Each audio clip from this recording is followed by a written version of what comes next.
ഇത് 1v4 ആണോ തോന്നുന്നുണ്ട്.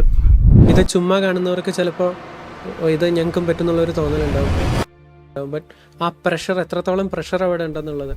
അല്ല, 22 ഡിന്നറ് 2 ദിവസം മെനക്കെട്ടിരുന്നതിന്റെ സ്ട്രെസ് അത് അവിടം വരെ എത്തിച്ചെന്ന് കൂടാതെ ഈവൻ അവിടെ പൊച്ചു പോയാർന്നെങ്കിൽ പോലും ഞാൻ നൈസ് ട്രൈ എന്ന് പറഞ്ഞ് ഞാൻ അവിടെ നിന്ന് ആ 180 അടിച്ച് ഡിന്നർ അടിക്കാന്ന് പറഞ്ഞ എനിക്കറിയില്ല ഇതിന് എന്താ പറയണ്ടേന്ന്.